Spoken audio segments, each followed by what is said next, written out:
welcome to another featured faculty lecture. My name is Bernd Bollner. I'm a professor in shared philosophy, and I'm here to ask, because I was asked to introduce our speaker today, Dr. Quinton Dixie. As you may know, the featured faculty program was initiated a couple of years back to make better known to the general public what we here at IPFW are very proud of, and that is our research.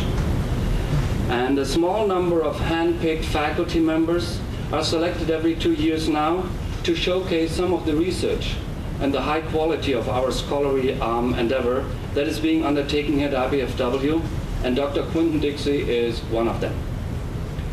Dr. Dixie, an associate professor of religious studies in the Department of Philosophy, is a native of Fort Wayne.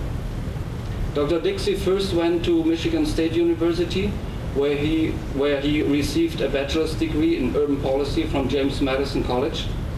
And he then went to New York to earn a master's degree in both philosophy and religious studies from the Union Theological Seminary.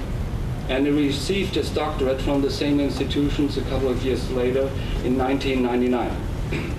The title of his dissertation was The Business of Religion, Institutional Isomorphism and the Quest for Black Baptist Unity, 1880 through 1915. He then became assistant professor in religious studies at IUB down in Bloomington.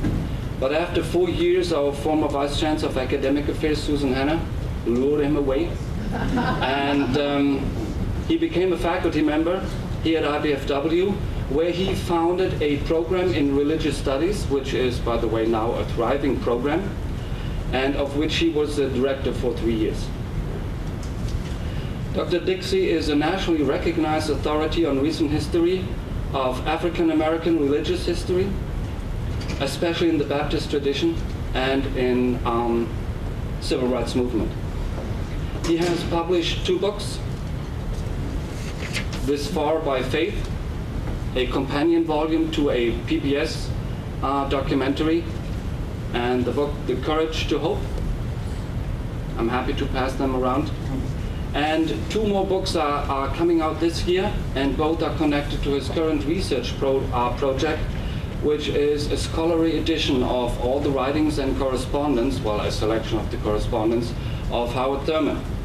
As you may know, someone who exerted a deep and lasting influence on Martin Luther King Jr. The title of Dr. Dixie's lectures today is The Retransplanted, African-American Migration and the Rural Roots of Urban Religion.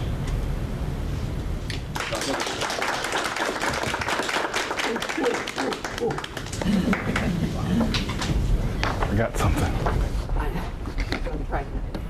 Good afternoon. First, let me begin by saying thank you for coming out today. Hopefully some of this work will make sense to you. It is a result of just a portion of what I've been doing on my sabbatical. I must say now that my sabbatical is almost over. I'm not quite sure if I ever want one again. The pressure to produce in that short period of time is tremendous. However, it's nothing compared to the pressure of having my mother here in the front. This is both the blessing and the curse of living in Fort Wayne. Your family just kind of pops up on you whenever they feel like it. Okay. This paper is a work in progress. It began as an attempt to better understand the faith and religious institutions of African Americans in Fort Wayne. As a native of this town, I saw it as an effort to tip my academic cap to the community that raised me. When I returned to Fort Wayne in 2003, however, after nearly a decade away, I noticed a change in African American churches, which I found both alarming and quite interesting. Many of the spiritual practices that had become tradition in African American churches, particularly among Baptists, had given way to new modes of worship. For example, devotion, a period at the beginning of worship services where deacons or the spiritual lay leaders of Baptist congregations set the tone for worship as one of reverence and solemnity. These practices had given way to praise teams. Praise teams were younger groups combined primarily with choir members and other female members in the congregation who got the church hyped up for worship service through contemporary gospel songs. In addition, preaching ministries, where biblical story was exegeted and expounded upon to address the spiritual needs of a waiting congregation, usually culminating in a rhythmic, poetic, almost sung sermon, gave way to word ministries. This newer style is characterized by what we call proof texting, pulling verses out of context from various spots in the Bible in order to prove a larger point. I want to comment on these phenomena, but as a student of 19th and early 20th century history, I prefer my subjects to be good and dead. Thus, instead of trying to play the role of an anthropologist documenting a vanishing culture, it made sense to me to examine the historical development of these practices. What I ended up with, as you will hear, is something quite different. The title of my talk is intentionally ambiguous: The Retransplanted, African-American Migration and the Rural Roots of Urban Religion. I must admit, I was a victim of marketing at this point. For in order to get the word out about the featured faculty lecture series, Louise Teague and her team demanded a title before it was clear what I wanted to do. Nonetheless, students of 20th century American history will recognize the nod to Indiana University professor John Bodner's important work, The Transplanted. While Bodner focused on the ways European immigrants to the United States utilized the cultural resources they brought with them to aid in the process of becoming Americans, I'm interested in the resources, especially the religious and spiritual ones, African Americans deployed to assist in two migrations, from Africa to the Americas, and for the purpose of this short talk, from the rural South to the urban North. Not only am I intentionally entering into the larger conversation around immigration to and migration within the United States, my choice of topic also places my work squarely within the classic and in many ways worn out conversation about African retentions. So, oh, that's not my phone. Okay. It is my contention that even though many historians would see this debate as less relevant today, a re-examination of the migration, both involuntary and voluntary, of African peoples through the lens of collective memory as well as history might yield new fruit. Indeed, changes in African American religious cultures compel serious students of Black religion not to merely note the transitions, but to provide thick descriptions of what it might all mean. History and memory differ in some critical ways. For the most part, history and the historical enterprise are about the record of past events and the telling and interpretation of stories as a way to make sense of something in the past. As I tell my students, it is rooted in evidence, also known as the footnote, and often legitimized by the quality and quantity of one's documentation. Memory, or memory work, as cultural anthropologist Johannes Fabian refers to it, is a collective process involving both remembering and forgetting. It is an exercise in myth-making that helps communities formulate a past that is usable in the present and the future. Memory is not a slave to the footnote, yet it is no less true for those trying to understand their own selves through it. So what does this have to do with African American migration and urban religion? It is my position that this often antagonistic relationship between history and memory helps explain the presence and disappearance of the religious artifacts I mentioned earlier. Moreover, this well-worn debate about Africanisms in African American culture is renewed when one goes beyond an examination of historical documentation in an effort to support or negate a direct connection to Africa and looks more closely at the ways Africa gets remembered and forgotten in framing the conversation. Now, the argument over African survivals and retentions in African American cultures is an old one. No two scholars signify the poles of this debate better than Melville Herskovits and E. Franklin Fraser. Herskovits, his dates are 1895 to 1963, was a Jewish intellectual born in Bellefontaine, Ohio. A World War I veteran, he received an undergraduate degree from the University of Chicago in 1920, and then went on to Columbia to study anthropology under the direction of none other than Franz Boas. After completing his work at Columbia, Herskovits went on to teach at Northwestern from 1926 to 1963, where he established the first university program in African studies in the United States. E. Franklin Frazier, and his dates are 1894 to 1962, on the other hand, was born and reared in Baltimore. He attended segregated public schools and then went on to earn degrees from Howard University. Frazier eventually studied sociology at the University of Chicago with noted thinkers like Robert E. Park, and after earning his PhD in 1931, taught at several all-black institutions, including Morehouse College, Fisk, and Howard. Now, one unfamiliar with the debate between these two might assume the black scholar would argue for African survivals, when in fact it was the exact opposite. Influenced by his mentor, Boas, Herskovits believed the cultural difference was a result of the accidents of history, and not as a result of any biological predisposition.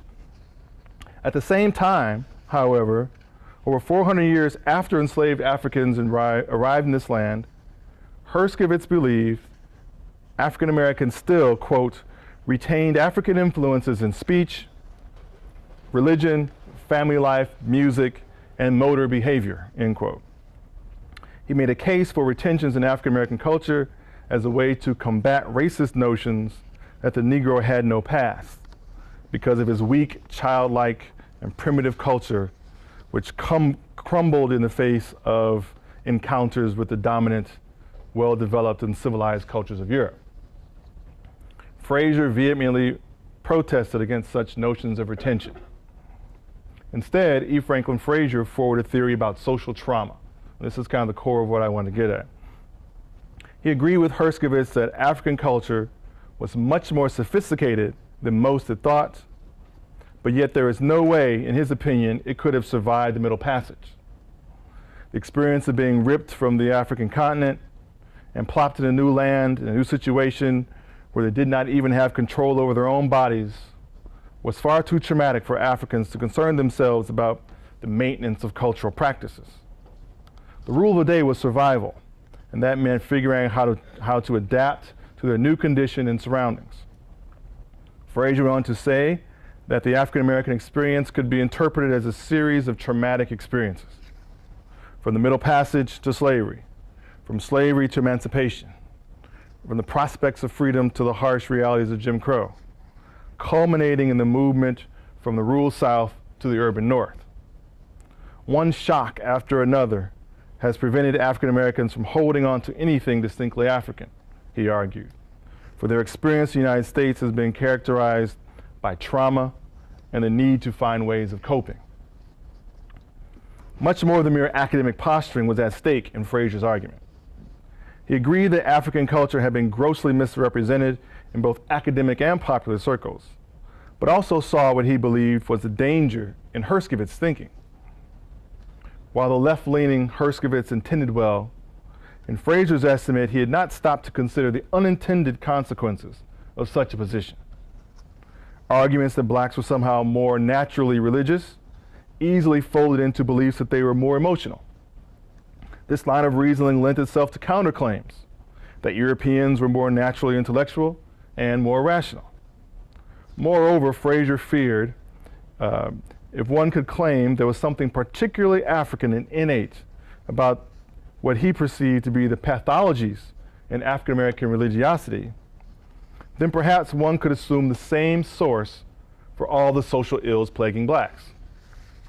The implications, Frazier thought, were more than the past, but about the place of blacks in the future of America. Put another way, if highly emotional worship and other irrational cultural traits were derived from an African past, then maybe so too was female-headed households, high dropout rates, and generational poverty. Hence, the place of blacks in a segregated society was due to their innate inferiority. Frazier did not want to let white America off the hook for black pathologies. Yes, African Americans lagged behind their white counterparts in every imaginable statistical category in the 1930s and 40s. But it was because, he argued, white racism and the forces of capitalism had prevented them from thriving, and not because of blackness. Perhaps at this point, it would be helpful to give an example of some of the cultural practices that Herskovits and Fraser are talking about. And then hopefully then I can try to unpack what I see as limitations of their argument and where I hope to go forward in my own research. The following two video clips are of the same hymn, Guide Me, O Thou Great Jehovah, which is alternately known as Guide Me, O Thy Great Redeemer. Originally written in Welsh in 1741 and first appearing in a hymnal in English in 1745, the lyrics of this song have not changed in over 250 years. The music to which this hymn is traditionally set was composed in 1907 and is a version sung at everything from Welsh rugby matches to the funeral of Princess Diana. The first clip is performed by the choir of the Morrison Tabernacle of Swansea, Wales. And I'm going to show the clip. Let me know if it's too loud. And feel free to sing along also. Right.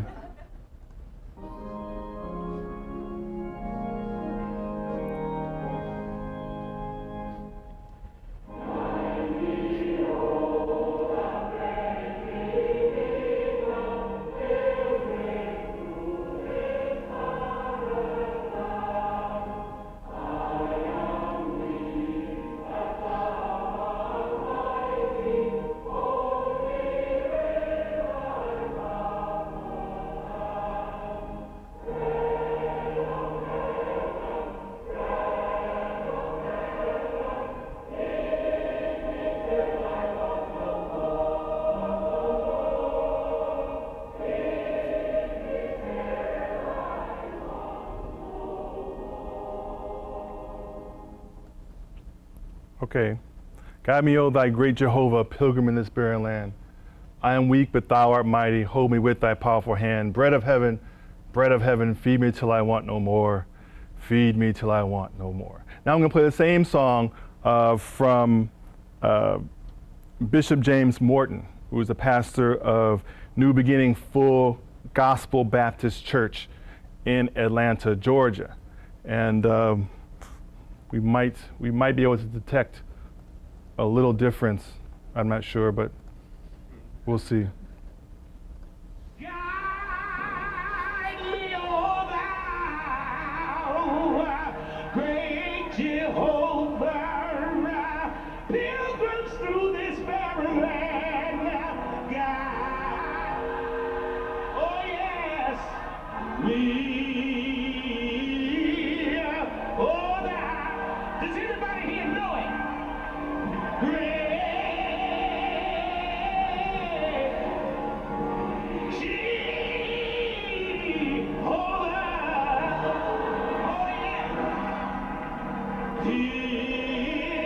Glory to God. Runs through this. You don't mind, do you? You don't mind?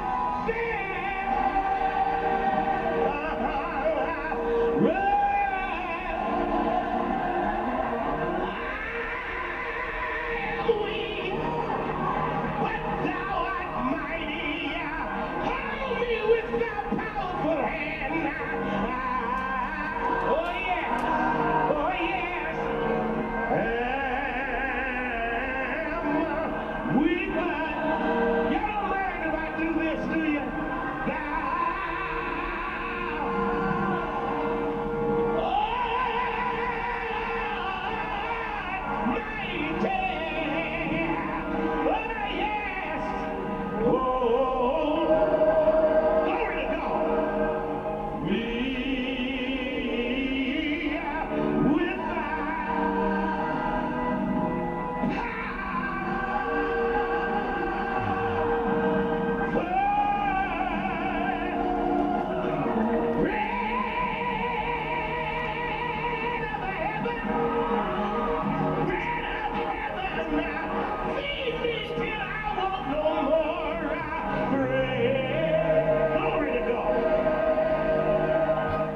God bless you.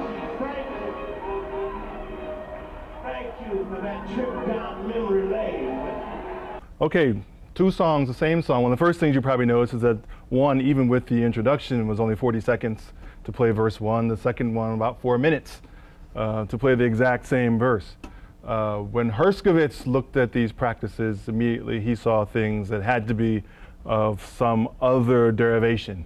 And he says that indeed this style of singing this song is definitely a carryover from some kind of African past. The problem that Fraser, of course, rightly pointed out is that this style of music isn't necessarily unique to African Americans. In fact, this particular style is called what we call in black church traditions lining hymns, right? Where one person sings the first line or tells people what the line is, then everyone sings it, and then we'll go to the next line. And so this was done in the United States as early as the 1640s, and done primarily because majority of people in the colonies were illiterate, right? And so reading out of hymn books didn't make a whole lot of sense. So they did what they called raising hymns. Somebody would get that first line out, and then we would all sing it. But it was definitely a part of evangelical culture in general, not just African American religious culture. So Fraser rightly pointed out that where Herskovits saw African derivations, he had a hard time explaining why then we see these same kinds of things, although they've fallen away in mainstream American culture. What Herskovits did, though, was he pointed to the fact that they persist as some type of Africanism. Yes, both groups did them, but the fact that African Americans have this connection still with it and made it their own is certainly a part of their African past. And they did the same thing with other things. Herskovits said that the reason why African Americans are found more in Baptist traditions is because Baptist rituals are more akin to water cults of Western Africa, and therefore black people are more drawn to something that's exactly connected to something they had done in the past. And of course, Fraser said that's ridiculous. How then do you explain the fact that you got all these Europeans who are Baptists, who apparently have no connection to these African water cults and are still practicing the same traditions? So what I'm trying to do is to move beyond this conversation about history. Where they both fall short is that they're grappling always with historical evidence, sometimes shoddy evidence, to try to make arguments about what they see in the present. And my contention is that if we think about this more in terms of memory as opposed to history, and hopefully you got what I was trying to do with the difference between the two, then maybe we can get more mileage out of this. Now, as I said earlier, memory is about myth-making to a certain extent. It's not necessarily bound with historical events, but it's about the ways in which people retell and remember stories in order to come up with some kind of useful past. Fraser was saying that it's related, of course, to the traumas that African Americans experienced. And what I would like to contend is that these cultural traumas help us understand why these cultural artifacts were brought with African Americans from the rural South to the urban North, why they were maintained as cultural practices for so long, and why also we're starting to see them disappear today. Now, of course, the first cultural trauma that we talked about was African slavery, right? Being enslaved in the United States, being ripped from Africa, and of course certain artifacts, culturally speaking, became a part of this memory for African Americans. But what I'm interested in is the ways in which people from the rural South brought with them these kinds of practices to make it through the experience of urbanization. Now, I don't know if anyone here is familiar with prosperity theology and its mega church manifestations, where proof texting is a big part of what's done, right? You find a passage, you completely reinterpret it in an effort to say something about God's desire for you to have material well-being, right? You have not because you ask not. It's not about any kind of spiritual knowledge. It's about stuff, right? Jesus says, I came that you might have life and have it more abundantly. But what is the abundant life? Well, God is my Father has everything, and then why should I have everything?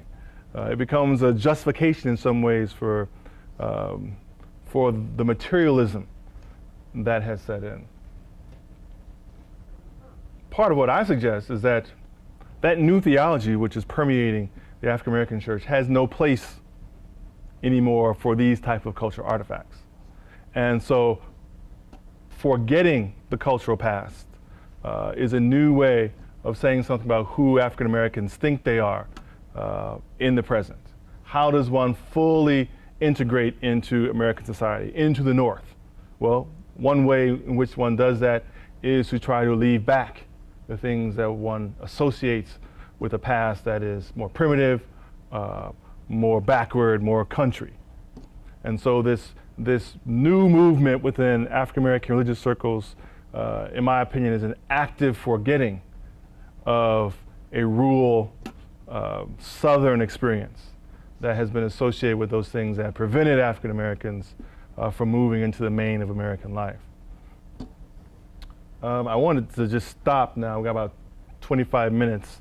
I want to field some questions about the song, about some of these cultural artifacts, and how these things get nuanced in from the rural South into the urban North, and more importantly, how these memories get interpreted and reinterpreted, and what they might mean for African Americans. Yes, sir. I haven't read Herskovitz in a long time, but there was more than just these sort of suggested evidences. He had, there were some real direct connections between sub-Saharan African cultures and the American black experience, I think. Things like the banjo, for example, is an African instrument, banjar, call and response singing. There's a whole bunch of things. I thought it was the evidence was more specific than you're presenting. Oh, certainly. I mean, there were some things that one could point directly to as transformations, right?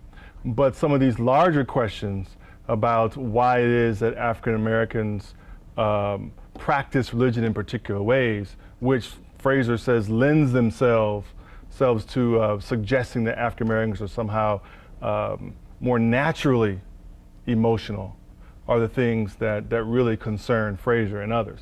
Now, of course, we can make more direct connections in places like South America, places like Brazil, where you have large African populations, many of whom were isolated from European culture, and as a result were able to retain practices longer. But Fraser is trying to say that, in the context where in American slavery, the majority of slaves lived on very small plantations, had constant contacts with whites.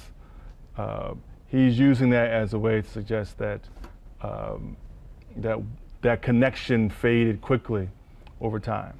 Yeah, so certainly there are some connections. My larger concern has to do with religion and how the historical argument around these connections with religion have pretty much worn out that particular argument, how we can move that forward. And the interesting thing about Herskovitz and Fraser's debate is that there was so much at stake, right?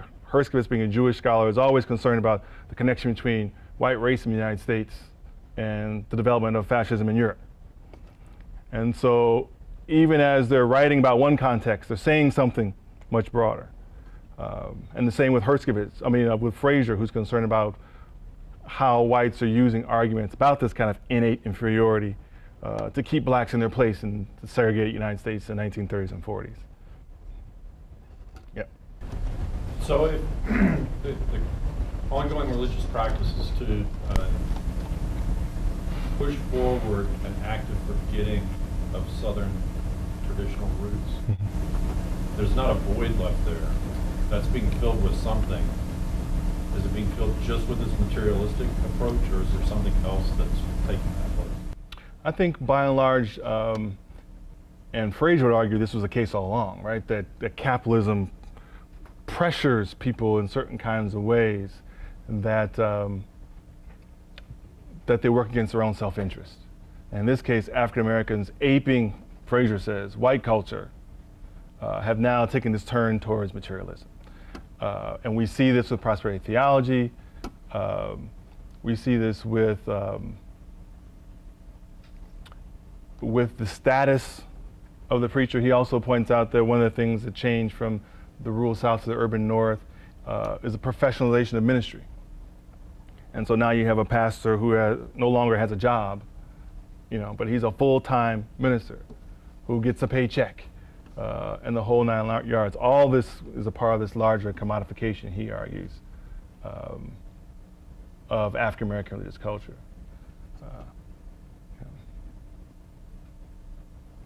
Any other questions or comments? How does a cultural entity decide to forget out of the past? So the question was, how does a cultural entity decide to forget, right? And that's a good question. I think it's Ron Ireson in his book called Cultural Trauma. He says there are certain phases that cultures go through in this process of remembering and forgetting. And when one experiences some kind of traumatic event, one goes through this period where one actively chooses to not remember what happened, right? And he says it's just a part of this natural process. First you have a traumatic event, then you have this period where you choose not to deal with the event, right? And then later, reflection, recollection, and understanding of the event. So if we follow his line of thinking, it's a part of this process as new cultural situations emerge, then it lends one to make these transitions in this process, right? So the fact that African Americans now are increasingly more educated, some have argued this has meant that some of the older cultural forms rooted in the rural South in a ministry that was largely illiterate are no longer useful. What happens when the congregation is now smarter than the pastor, right? They start demanding things from the ministry that they didn't demand before because they have changed. Their circumstances change, their access to all sorts of things, education included, have changed. So this process is what leads one to actively remember and forget particular things. Yes, Jeff? Don't certain prosperity theologies like Reverend Ike and Father Divine predate the contemporary sort of Kent Hagen stuff? So where did that come from? Right, certainly the question is, what do we do with some of these early African American ministers in the 1920s and 30s who had some kind of theology that looked like prosperity theology today? And what many scholars have done with that is they've connected that to this larger tradition of spiritualism that grew up alongside black churches. In many ways, a direct connection with African practices, right? You go to someone who serves as a diviner or a spiritualist who can then manipulate in some way the natural order for your particular outcome. Father Divine grew up in this kind of spiritualist tradition, as did someone like Daddy Grace in Washington, D.C. So what we see then is a larger form of mainstream American Protestantism, but along with it, this kind of spiritualist tradition, which may be a more direct connection to some kind of African past. Yeah. I got a question. Yes, sir.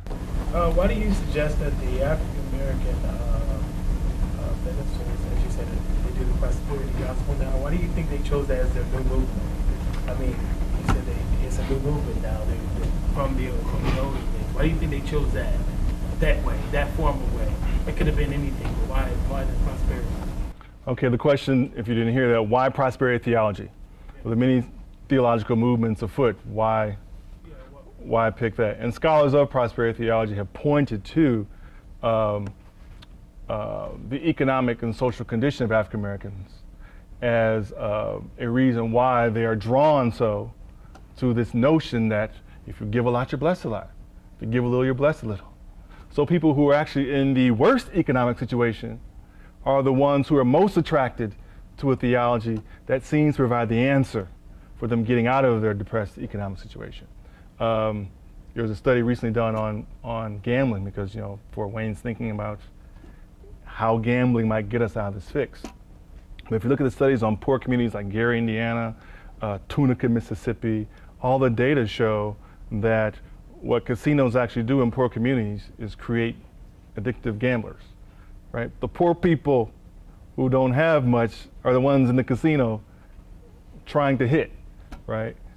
And so scholars have suggested the same kind of thing with prosperity theology, right? Here's a theology that provides an economic way out for people who are the most needy in this situation, but at the same time probably in the worst position to do all the things that are demanded of prosperity theology. Right. Yes. And I don't know that that's anything that belongs to one community or another, that you could draw those clear lines between races. I think a poor tax is what I've heard gambling referred to as before. That cuts across. I mean, that's wishful thinking from a very basic nature. I don't know. And I certainly wouldn't make that argument. Oh. Right. Oh, no. Not I, said the rat. No. No, I would not make that argument that somehow this is uniquely black. Just a question was asked why African Americans seem to be drawn to this at this point as opposed to some other theology. You know, ultimately my goal is to get at what is important about the religious experience in general. And if you even read the work that I've done, it's all about taking us from particulars to trying to say something more universal. In order to do that, we have to transcend things like race and class, you know, and those sorts of factors. And so no, I wouldn't say there's something unique about this for African Americans. Yeah. Expanding that a little bit, what's happening with the whites who are moving up from the south into the city? Is it a similar kind of a process? I know it's probably outside of what you're studying, maybe. That seems to be an interesting question to me. Yeah, it would be an interesting question. One thing that some scholars have said is that what makes it different than the experience for African Americans is the more ready access to things like jobs, education, and those factors give whites a certain kind of upward mobility that allows them to make this kind of process of cultural evolution, if you will, much more quickly than African Americans who are coming from the same areas in Alabama, Mississippi, and things like that. So racism has prevented them from making that much more easy transition into a kind of stable middle class life. And also ushers in their membership into middle class mainstream churches. African Americans have a much longer history, the argument goes, of storefront religion, where, you know, initially they're not accepted by mainstream Christianity, whether it's black or white. And as a result, they develop their own kind of churches, practicing their own kind of theology, many of which is connected to kind of an African or slave religion, if you will. Back of the bus. On an individual level, when you talk about trauma, when people talk about trauma, they often talk about healing and the need to remember in a certain way, active memory work in order to reach some kind of healing, to get beyond the shock of the original trauma. And I see you're doing this on a cultural level. But what's interesting is the relationship between, what you seem to be suggesting is that there's more of a relationship between remembering and forgetting than is usually discussed, I think, on an individual level. The emphasis tends to be more on remembering and not forgetting. And so on a cultural level, like how would the act of forgetting, you know, along with remembering, move toward or impede a sense of cultural healing, if that's even possible, after, you know, a series of traumas like this? Yeah, I think part of it has to do with the things one chooses to remember or forget. I just think about my own experience growing up in Fort Wayne, which is, you know. Can you repeat the question? I'll kind of repeat the question, I think. No problem. So what you're asking then is how forgetting plays a role in this whole notion of healing. And what I was about to say was that in my own experience, I recall growing up in this church was a migration church here in Fort Wayne. What I mean by that is to this day, from the early 1900s to 2009, we've never had a pastor in the church that wasn't from Alabama. And so even though the people in some way stopped coming, they keep going back and getting people who are a part of this larger cultural tradition to kind of renew these memories of home. And you may know also that the majority of blacks in Alabama, in Fort Wayne, hail from 2 counties in Alabama, Dallas and Perry counties. But what I also remember from my youth is the ways in which some people worked really hard to move away from those things that were connected to this kind of country experience, right? And I would hear people say things like, you know, those Alabama Negroes as a pejorative way of talking about these folks from the rural South. Not even current migrants. Some of them have been here for God knows how long. So an effort, many of them themselves from Alabama, right? So an effort then to forget, to push back this kind of rural country upbringing was a way to move into the next phase of this experience of being these urban northern people. If we're really going to make it, if we're really going to assimilate, if we're really going to heal from this traumatic experience of being pulled here, then part of what that means is forgetting the roots of the past. Yes?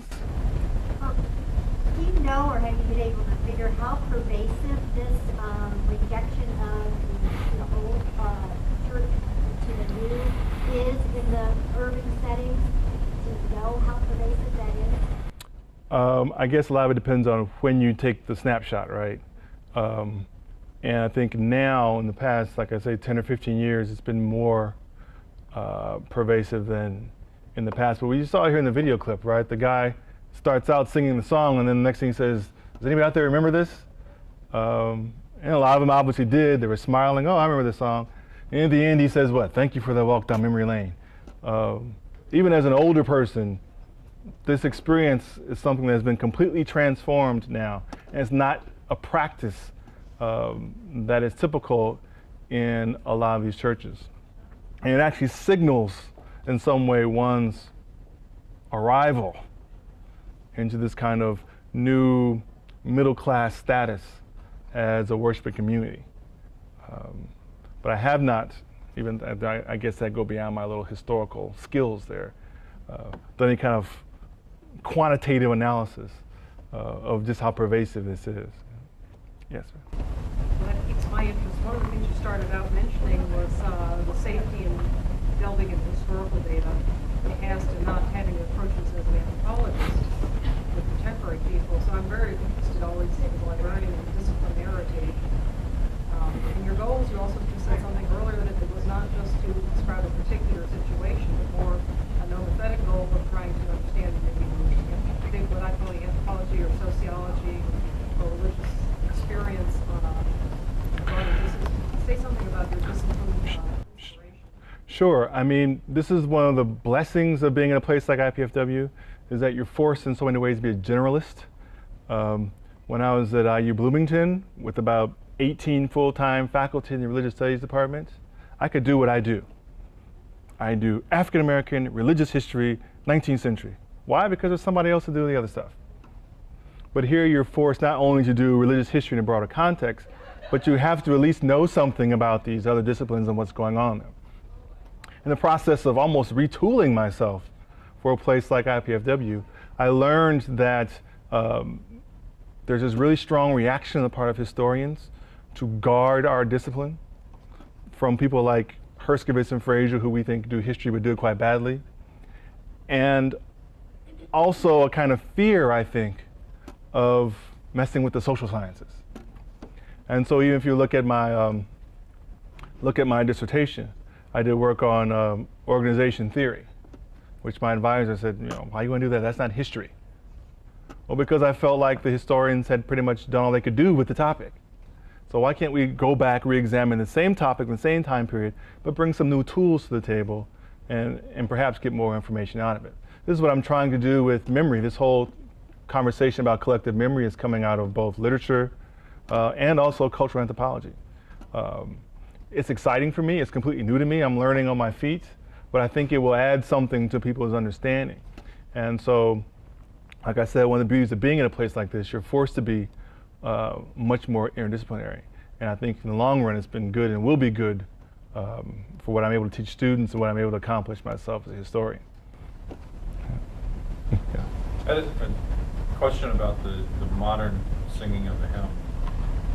You could find the structure of the lining in it, but it seemed to me that the congregation's response was very personalized. As they're panning through, you could see two people singing at different tempos, starting and stopping at different times. That the congregation's response to the singing process was done at an individual level. What do you see when you watch that video? It's funny you should mention that because, of course, this isn't written down anywhere. But you know, when I hear people line hymns, these people in Atlanta, sounds just like the way we do it in Fort Wayne. It sounds the way I've heard it done in New York. And so even though it's not written down, everybody kind of knows the basic structure. And the pace and all that is determined by the song leader. You know, it probably could have been 2 minutes instead of 4, had he picked it up a bit. But either way, it would have taken longer with the call and response. And so those are the kinds of patterns that I look for. I don't really notice the fact that people are, you know, maybe getting tired with it. It may have something to do with the fact that some people didn't know the words. And often what you find is that there's like a generational gap when it comes to actually knowing these songs. A younger generation may not be as familiar with them because they don't sing them every Sunday anymore like they once did. But there's a lot of research out there on metered hymns in general, and how there are kind of patterns with certain number of syllables per line in the lyrics themselves. And in some ways that kind of contains the ways in which they're sung, regardless of where one might find oneself singing this. I'm not an ethnomusicologist. I'm looking at you out here. But that's what I know about, lining hymns.